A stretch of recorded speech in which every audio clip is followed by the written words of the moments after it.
নমস্কার বন্ধুরা, রিয়ার কিচেনে আপনাদের সকলকে আরও একটি নতুন রেসিপির সাথে স্বাগত জানাই। আমি আজকে নিয়ে এসেছি সোয়া চিলি রেসিপি। এটি একটি ভেজ স্টার্টার রেসিপি। রেসিপিটি ভেজ হলেও নন ভেজের তুলনায় কোনো অংশে কম নয়। প্রথমে আমি 100 গ্রাম সয়াবিন নিয়ে নেব। এবার এইগুলোকে ভিজিয়ে রাখার জন্য দিয়ে দেব গরম জল আর দিয়ে দেব পরিমাণ মতো লবণ। এবার সয়াবিনগুলো ভালোভাবে গরম জলে ডুবিয়ে দেব। এইদিকে ভেজিটেবিলগুলো কেটে নেব। এখানে পেঁয়াজটা কাটার সময় পেঁয়াজের এই অংশটা প্রথমে কেটে নেব। এরপর পেঁয়াজটা চারিদিক থেকে এইভাবে কেটে দেব।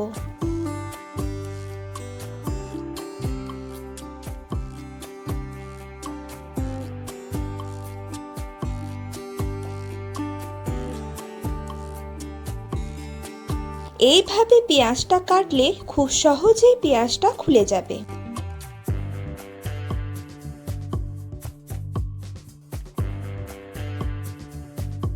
এবার একটা ক্যাপসিকাম ট্রাইঅ্যাঙ্গেল শেপে কেটে নেব। আপনারা চাইলে আরও অন্য কালারের ক্যাপসিকাম ব্যবহার করতে পারেন।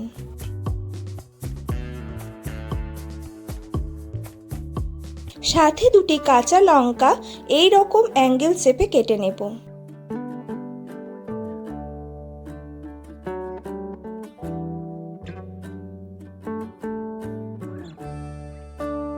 এবার সয়াবিনগুলো জল থেকে তুলে এইভাবে চাপ দিয়ে অবশিষ্ট জলটা যে আছে সেটা বের করে দেব।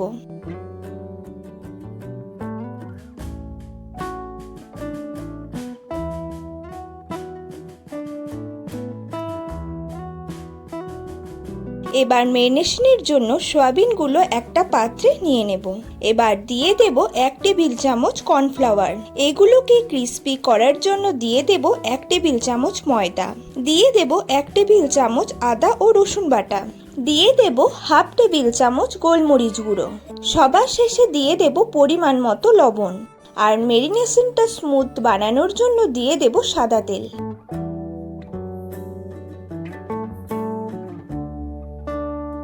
এবার এগুলো ভালোভাবে মিশিয়ে ম্যারিনেট করে নেব।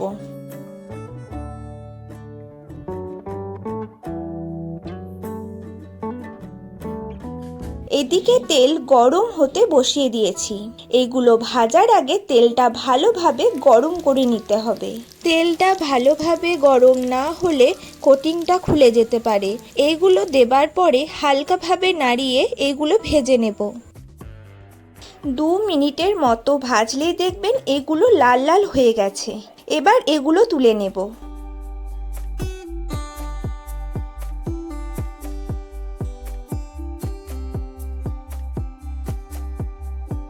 দ্বিতীয় ব্যাচটা ভাজার আগে তেলটা আরও একবার ভালোভাবে গরম করে নেব।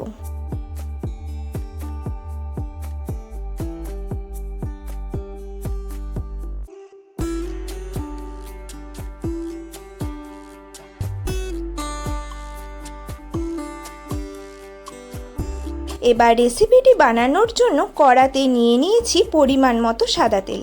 তেলটা হালকা গরম হয়ে গেলে এর মধ্যে দিয়ে দেব 1 টেবিল চামচ গ্রেট করে রাখা আদা ও হাফ টেবিল চামচ গ্রেট করে রাখা রসুন।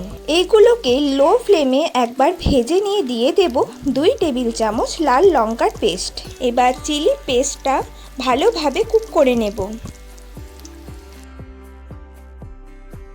এবার দিয়ে দেব কেটে রাখা ভেজিটেবিলগুলো।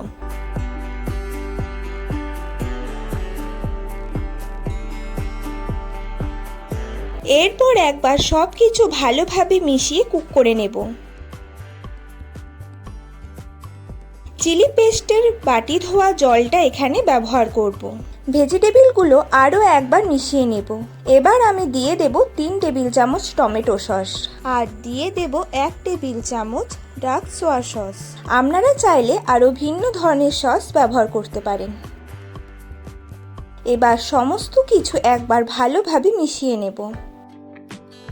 দিয়ে দেব পরিমাণ মতো লবণ। দিয়ে দেব 1 টেবিল চামচ গোলমরিচ গুঁড়ো। আর আপনারা চাইলে এখানে 1 টেবিল চামচ চিনিও ব্যবহার করতে পারেন। এবার ভেজে রাখা সয়াবিনগুলো দিয়ে দেব এবং ভালোভাবে মিশিয়ে নেব। এখানে আমি 1 টেবিল চামচ কর্নফ্লাওয়ারের জল মিশিয়ে ব্যবহার করেছি।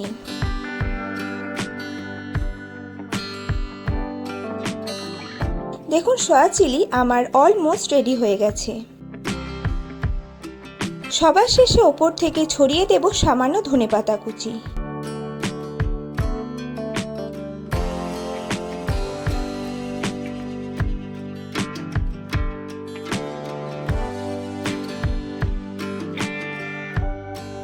ফাইনালি রেডি হয়ে গেল সয়া চিলি। বাড়িতে কোনো গেস্ট এলে বা বাড়িতে কোনো ছোটোখাটো পার্টি হলে এই রকম ভেজ স্টার্টার দোকান থেকে না আনিয়ে বাড়িতেই সহজে বানিয়ে নিন। রেসিপিটি বানানো খুবই সহজ, তাই এটি বানাতে কারোর কোনো অসুবিধা হবে না।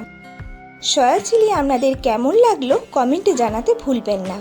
রেসিপিটি ভালো লেগে থাকলে লাইক করে দেবেন এবং বন্ধুদের সাথে শেয়ার করবেন। আর এই রকম নতুন নতুন মজাদার রেসিপি পেতে আমার চ্যানেলটিকে সাবস্ক্রাইব করে পাশের বেলটি বাজিয়ে দেবেন, যাতে আমার বানানো প্রতিটি রেসিপির ভিডিও সবার আগে আপনার কাছে পৌঁছে যায়। আবার দেখা হবে অন্য একটি রেসিপির সাথে। ভালো থাকবেন, সুস্থ থাকবেন। ধন্যবাদ।